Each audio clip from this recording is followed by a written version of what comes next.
Good morning, dear students. As we have started our Unit 3, first part, that is S block elements. In that, in the last class, we talked about alkali metals and alkaline earth metals. जब हम alkali metals बोलते हैं या S block elements बोलते हैं तो वो दो ग्रुप्स में डिवाइड है, अल्कली मेटल्स और alkaline earth metals.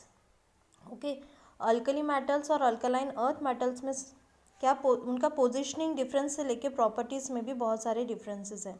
Alkali metals आता है फर्स्ट ए ग्रुप में और अल्कलाइन अर्थ मेटल आता है सेकेंड ए ग्रुप में, है ना. सिमिलरली उनके ऑक्सीडेशन स्टेट्स हमने डिस्कस किए थे. जैसे अल्कली मेटल्स का आउटरमोस्ट शेल में NS1 कॉन्फ़िगरेशन होने की वजह से उसके पास एक ही इलेक्ट्रॉन है तो ऑक्सीडेशन स्टेट रहता है +1. सेकेंड ए में +2 आता है. क्यों? क्योंकि उसके आउटरमोस्ट शेल में रहते हैं 2 इलेक्ट्रॉन, तो उस वजह से +2 ऑक्सीडेशन स्टेट आता है. सिमिलरली हमने उसके एटॉमिक और आयनिक रेडिया के बारे में बात की थी कि ग्रुप में एटॉमिक साइज़ बढ़ता है तो एटॉमिक और आयनिक रेडिया भी बढ़ेगा. पीरियड में यानी कि जब आप लेफ़्ट टू राइट जाओगे तो उसमें क्या हो रहा है, एटॉमिक नंबर बढ़ रहा है लेकिन एटॉमिक साइज़ नहीं बढ़ता, सो इट इज़ डिक्रीजिंग, है ना. इस तरह से वहाँ कंपैरिजन किया गया एटॉमिक साइजेस का, ग्रुप में किस तरह से वो बिहेव करते हैं, एस ब्लॉक एलिमेंट्स पीरियड में कैसे बिहेव करते हैं. सिमिलरली हमने देखा था आईपी और आयनाइजेशन एनर्जी. आयनाइजेशन एनर्जी यानी कि tendency of any element to lose its most loosely electron, मतलब उसका जो सबसे लूज इलेक्ट्रॉन है उसको लूज़ करने की कैपेसिटी उसे, या फिर उस एनर्जी को, उस लूजली बाउंडेड इलेक्ट्रॉन को निकालने के लिए जो एनर्जी लगेगी उसे भी आप कह सकते हो आईपी, है ना. तो अब ये जो आईपी या आयनाइजेशन एनर्जी होती है वो इन एलिमेंट्स की यानी कि एस ब्लॉक एलिमेंट्स की कंपैरेटिवली लो होती है. वो ग्रुप में डिक्रीज होते जाती है और पीरियड में बढ़ते जाती है as per the atomic numbers. Similarly हमने मेटेलिक और इलेक्ट्रोपॉजिटिव कैरेक्टर भी देखा था. मेटेलिक कैरेक्टर यानी कि टॉप टू बॉटम जब आप जाओगे तो यानी कि मेटेलिक कैरेक्टर बढ़ेगा. क्यों? क्योंकि अगर आप मेटल्स की बात करोगे तो उनकी स्पेशल कैरेक्टरिस्टिक ही है इलेक्ट्रॉन्स लूज़ करना. इलेक्ट्रॉन्स लूज़ करना यानी कि उनके जो आयंस रहेंगे उस पर हमेशा आएगा पॉजिटिव चार्ज, है ना. इस वजह से उनमें जो है इलेक्ट्रोपॉजिटिव कैरेक्टर ज़्यादा होता है और इलेक्ट्रोनेगेटिव कैरेक्टर कम होता है. ठीक है, फिर हम नेक्स्ट प्रॉपर्टी यहाँ देखेंगे जो है पोलराइजिंग पावर. अब पोलराइजिंग पावर को हम शॉर्ट में पीपी भी बोल सकते हैं. ठीक है, अब पोलराइजिंग पावर को आप फॉर्मुलेट कैसे करोगे? It is nothing but the ratio of ionic charge divided by ionic radius. कुछ नोट्स में यहाँ देखो स्क्वायर दिया हुआ है तो वो स्क्वायर नहीं है, ये सिंपल रेशियो है ionic charge to ionic radius. इस रेशियो को हम कहते हैं पोलराइजिंग पावर. तो डेफिनेटली इस सिंपल फार्मूले से ही आपको पता चल जाएगा कि पोलराइजिंग पावर कब बढ़ेगा. जब भी आयनिक रेडिया ज़्यादा होगा, यानी कि ये जो आयनिक रेडिया है वो ज़्यादा होगा तो पोलराइजिंग पावर अपने आप कम होगा. क्यों? आयनिक रेडिया का मतलब ही है the distance between the nucleus and the outermost shell of an ion. तो ये साइज़ जितनी बढ़ेगी या रेडिया जितना बढ़ेगा तो इसकी वैल्यू भी बढ़ेगी. इसकी वैल्यू बढ़ रही है, ये है डिनोमिनेटर में. डिनोमिनेटर में कभी भी याद रखिए कि मैथमेटिक्स है सिंपल, कि अगर डिनोमिनेटर में वैल्यू ज़्यादा होती है तो आपका जो फ्रैक्शन का आंसर आता है वो आता है कम. तो फ्रैक्शन यानी कि जो आपके LHS में है ना, तो आपका आंसर आ जाएगा कम. लेकिन अगर वही आयनिक रेडिया कम होगा, अगर ये आयनिक रेडिया कम होगा तो पोलराइजिंग पावर यहाँ बढ़ जाएगी. ओके, सो इस वजह से क्या होता है, जो स्मॉलर एटम्स होते हैं वो एनायंस को आसानी से पोलराइज कर लेते हैं. यानी कि स्मॉलर एटम्स यानी कि जो कैटायन रहेंगे एनायन के बाजू में, वो जब आपस में कांटेक्ट में आएंगे तो उनमें एनायन को पोलराइज करने की कैपेसिटी ज़्यादा रहेगी एज़ कम्पेयर टू जब वो बड़े एनायंस रहेंगे यानी कि नेगेटिव चार्जेस ज़्यादा होंगे. तो ऐसी कंडीशन वो डिफ़िकल्ट हो जाएगा. इसी वजह से लिथियम और बेरिलियम जो है उनमें स्पेशल टेंडेंसी है कोवलेंट कंपाउंड बनाने की. अब यहाँ कभी कभी 1 मार्क के लिए क्वेश्चन आता है कि why lithium and beryllium have a tendency to form covalent bond. ये देखिए इसकी लास्ट लाइन, ऐसा क्वेश्चन आता है. तो इसका सिंपल आंसर ये है कि ये जो लिथियम और बेरिलियम है, ये जो लिथियम और बेरिलियम है, इनके एटॉमिक या आयनिक साइजेस छोटे हैं, या इनकी पोजीशनिंग भी देख सकते हो आप। ये जो है स्टार्टिंग में ही है, एस और एस ब्लॉक में फर्स्ट और सेकेंड को अगर आप कंपेयर करो तो वहाँ ऊपर ही है, मतलब स्टार्टिंग के एलिमेंट्स है वो। उस वजह से उनके एटॉमिक साइजेस छोटे हैं, तो उसमें क्या होता है, उनकी पोलराइजिंग पावर अपने आप ज़्यादा रहती है और नेचुरली ऐसी कंडीशन में वो कोवेलेंट कंपाउंड बनाते हैं। फिर आती है नेक्स्ट प्रॉपर्टी, वो है hydration of ions and hydration energy. अब हाइड्रेशन, इसका मीनिंग क्या होगा, किसी भी कंपाउंड को अगर हम वाटर में डालते हैं, ये कंपाउंड है, किसी कंपाउंड को हमने वाटर में मिक्स किया, तो अगर वो कंपाउंड वाटर के साथ, यानी कि हमारा सोल्यूट है ये पर्टिकुलर कंपाउंड, हमारा वाटर हो जाएगा सॉल्वेंट। सोल्यूट और सॉल्वेंट जब रहता है वाटर, ऐसी कंडीशन में जब हमारे यहाँ एक सॉल्यूशन तैयार होगा तो उस सॉल्यूशन को हम बोलेंगे वाटर सोल्यूशन या लिक्विड सॉल्यूशन जो भी बनेगा तो वो लिक्विड फॉर्म में रहेगा, लेकिन ये जो प्रोसेस होगी उसको हम बोलेंगे हाइड्रेशन। और यहाँ जो एनर्जी रिलीज होगी सोल्यूट प्लस सॉल्वेंट को कंबाइन होकर सॉल्यूशन बनाने में, उसे हम बोलेंगे हाइड्रेशन एनर्जी। तो ये जो अल्कली मेटल्स और अल्कलाइन अर्थ मेटल्स होते हैं वो आयनिक नेचर के होते हैं, है ना, they are forming the cations.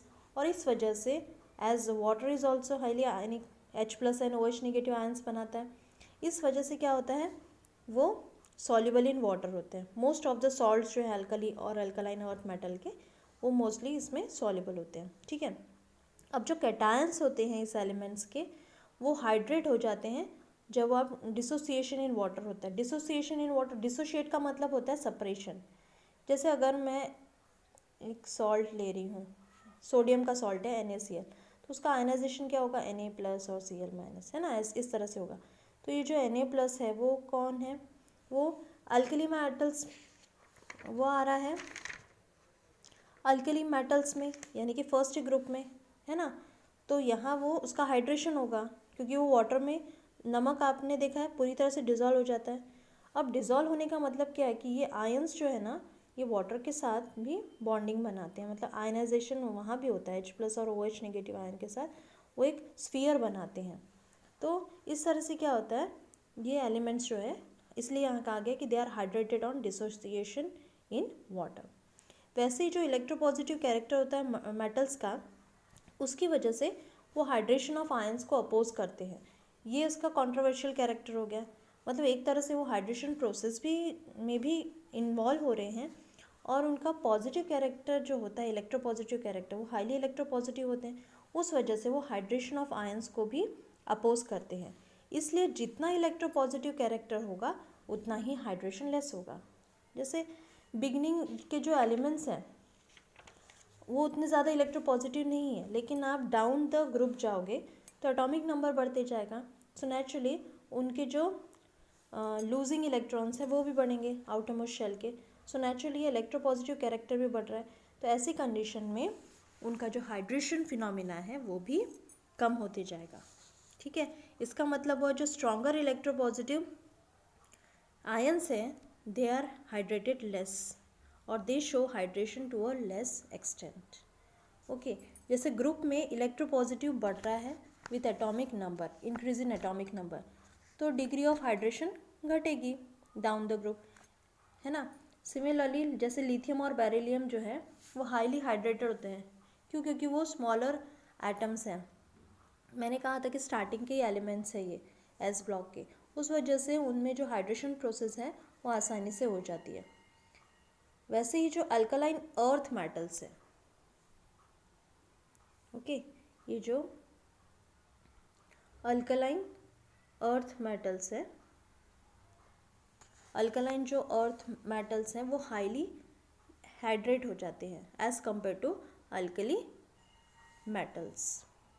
तो ये भी कभी कभी वन मार्क के लिए आता है कि वाई दे आर हाइड्रेटेड। तो यहाँ सिंपल रीज़न देना, हाइड्रेशन होने का क्या रीज़न है कि उनकी जो इलेक्ट्रोपॉजिटिव कैरेक्टर है अल्कली मेटल से कम है।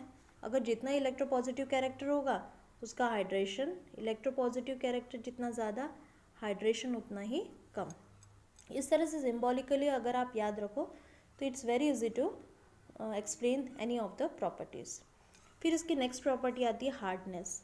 जो अल्कलाइन अर्थ मेटल्स होते हैं वो कंपैरेटिवली अल्कली मेटल से ज़्यादा हार्ड होते हैं, और ये जो हार्डनेस है वो डाउन द ग्रुप डिक्रीज होती जाती है। ठीक है, ये मोस्टली तो बहुत पूछे जाने वाले क्वेश्चंस नहीं है, लेकिन इनके प्रॉपर्टीज़ हैं। So sometime if asked the properties then you can write this properties. वैसे मेल्टिंग और बॉइलिंग पॉइंट के बारे में भी है कि जो मेल्टिंग और बॉइलिंग पॉइंट है अल्कलीन और अल्कलाइन अर्थ मेटल्स के, वो कंपैरेटिवली बहुत लो होते हैं और वो भी डाउन द ग्रुप डिक्रीज होते हैं। लेकिन अगर आप इन दोनों को कंपेयर करो तो अल्कलाइन अर्थ मेटल जो होते हैं उनके मेल्टिंग और बॉइलिंग पॉइंट ज़्यादा होता है। ठीक है, वही एटॉमिक साइज, आयनिक साइज, ये सारे कंसेप्ट्स कहीं ना कहीं इसके लिए रिस्पॉन्सिबल होते हैं। ठीक है, फिर आता है फ्लेम कलरेशन। ये एक 1 मार्क वाला क्वेश्चन है। मोस्टली आता है कि why lithium shows carmine red colour during flame test. इस तरह के जो फ्लेम टेस्ट से रिलेटेड 1 मार्क का क्वेश्चन आता है तो उसमें आप ये रीज़न दे सकते हो। तो फ्लेम कलरेशन भी एक स्पेशल प्रॉपर्टी है एस ब्लॉक एलिमेंट्स की। जैसे एस ब्लॉक एलिमेंट्स और उनके जो सॉल्ट्स होते हैं वो स्पेशल कैरेक्टरिस्टिक्स कलर दिखाते हैं, मतलब अलग अलग कलर्स। जब हम फ्लेम टेस्ट करते हैं, अगर आपको याद हो 12th तक आपने फ्लेम टेस्ट वगैरह किया होगा, ऑर्गेनिक के जब प्रैक्टिकल किए थे हमने, इनऑर्गेनिक के प्रैक्टिकल किए थे, दैट टाइम जब ग्रुप टेस्ट करते हैं ना, फर्स्ट ए में है या सेकेंड ए में है, तो उसमें भी बहुत सारे एनालिसिस से पहले फ्लेम टेस्ट होता है। तो फ्लेम टेस्ट में आप क्या करते हो, स्पैचुला लेते हो, स्पैचुला में आपको जो गिवन पाउडर था वो पाउडर डालते हो और फिर वो बंसन बर्नर के ऊपर जो फ्लेम रहती है उस पर आप उसे स्लाइटली हिलाते रहते हो, टिल्ट करते हो और देखते हो कि उसमें कोई स्पेशल कलर आ रहा है क्या उसकी वजह से फ्लेम पे। इस तरह से आपने फ्लेम टेस्ट की होगी, है ना।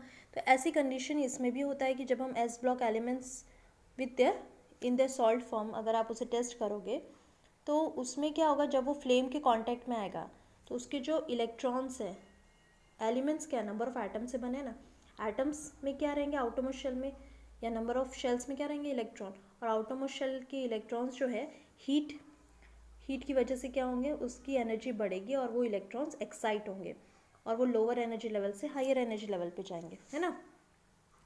तो ये जो उनका लोअर एनर्जी लेवल से हायर एनर्जी पे जाना है, ये इलेक्ट्रॉन्स जो है एक्साइट हो जाएगा और जो लोअर एनर्जी में अगर होगा तो वो हायर एनर्जी लेवल पे चला जाएगा।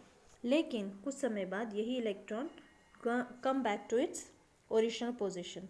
जब वो अपनी ओरिजिनल पोजीशन पे आएगा तो तब वो कुछ ना कुछ एनर्जी रिलीज़ करेगा, और ये जो एनर्जी रिलीज़ होगी that will be visible in the form of colour.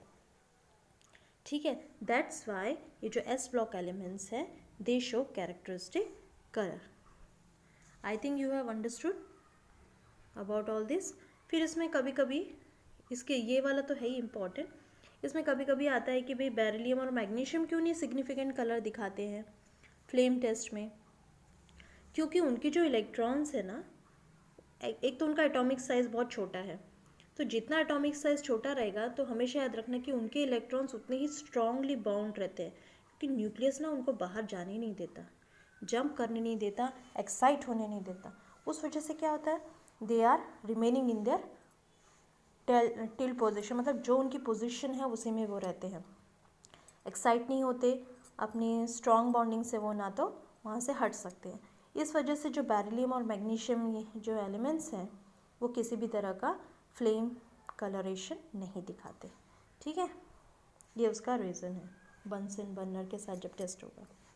Okay, चलो उसके बाद जो नेक्स्ट प्रॉपर्टी है वो है डायगोनल रिलेशनशिप। इस पर short notes even 1 mark 2 mark question बहुत बार आते हैं कि डायगोनल रिलेशनशिप क्या होती है। डायगोनल यानी कि अगर आपके पास ऐसी कोई चीज़ दी हुई है ऐसे, है ना, तो ये जो है ये बन गया डायगोनल।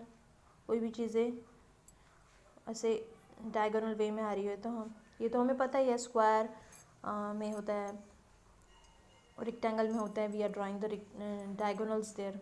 तो ये जो डायगोनल है तो उसी कंसेप्ट को यहाँ लिया गया है और यहाँ उससे रिलेट किया गया है एलिमेंट्स की प्रॉपर्टीज़ के साथ। जैसे अगर आप अगर आप स्क्रॉल करो तो यहाँ देखिए ये जो एलिमेंट्स दिए हैं उनकी पोजीशनिंग है, ठीक है। जैसे अल्कली मेटल्स है लिथियम सोडियम, ये ऐसे ऐसे हैं, है ना, टॉप टू बॉटम। वैसे ही दूसरे रो में, दूसरे कॉलम में जो है अल्कलीन अर्थ मेटल्स हैं, ये फर्स्ट है यहाँ अरेंज है, उसके बाजू में सेकंड है ना। जैसे लिथियम हो गया, सोडियम हो गया, ये एक के नीचे एक है। वैसे ही बेरिलियम है, मैग्नीशियम है, तो ये ऐसा रिलेशन, लिथियम टू मैग्नीशियम, फिर सोडियम टू कैल्शियम, ये जो है ये रिलेशन, इसको बोलते हैं डायगोनल रिलेशनशिप, ठीक है। अब आई होप ये आपको समझ गया होगा कि किस तरह से हम डायगोनल रिलेशनशिप की बात कर रहे हैं यहाँ, है ना। अब उनमें तो है ही, सिमिलरली लिथियम में मैग्नीशियम के साथ है, बेरिलियम का एल्यूमिनियम के साथ है, वो भी रिलेशन दिखाया गया है। तो ये जो रिलेशनशिप है पीरियोडिक टेबल में, वो बेसिकली क्या है, एक्चुअली ये जो एलिमेंट्स हैं जो इनको डायगोनली कोरिलेट किया गया है, इनमें कुछ सिमिलैरिटीज़ हैं उनकी फिजिकल और केमिकल प्रॉपर्टीज़ में। वो ऑब्जर्व किया गया कि they resemble each other in so many properties, so that's why they have some relationship, so that relationship is called as diagonal relationship. अब कैसे, जैसे यहाँ बहुत सारे एग्जाम्पल दिए हैं जिनमें डायगोनल रिलेशनशिप दिखाया गया, उनके एग्जाम्पल्स को दे के एक्सप्लेन किया गया है। जैसे एक्शन ऑफ वाटर लिया है, तो अगर वो प्रोडक्ट्स सेम बना रहे हो या बाय प्रोडक्ट सेम तरह के बन रहे हो, तो इसलिए वो कंक्लूड किया गया कि भाई इनमें डायगोनल रिलेशनशिप है।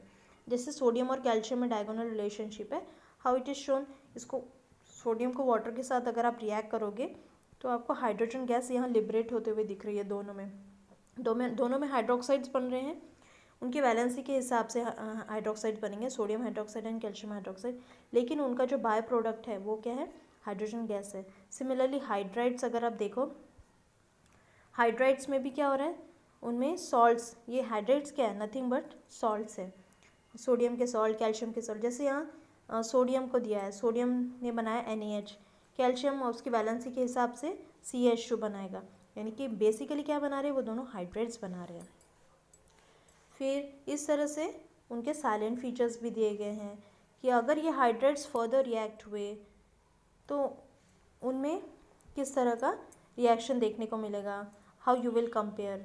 जैसे यहाँ एक चीज़ें दी गई हैं, उनके रिएक्शन दिए गए हैं वाटर के साथ, डाइल्यूट HCl के साथ और अल्कोहल के साथ। तो इनमें कॉमनली एक चीज़ आपको देखने को मिलेगी कि वो क्या बना रहे हैं, हाइड्रोजन। ओके, ये जो है ये स्पेशल कैरेक्टरिस्टिक है इनके हाइड्राइड्स की, कौन से, जिनमें डायगोनल रिलेशनशिप है। फिर अगर आप इलेक्ट्रोलिसिस प्रोसेस करोगे तो हाउ इट वर्क्स। जैसे सोडियम हाइड्राइड है तो उसका आयनाइजेशन क्या होगा, Na+ एंड H-। अब अगर आपको याद हो तो हाइड्रोजन पे हम मोस्टली क्या लगाते हैं, प्लस चार्ज लगाते हैं, लेकिन जब वो मेटल्स के साथ होता है तो उस पर आ जाता है माइनस चार्ज, ये आपको याद रखना है, ठीक है।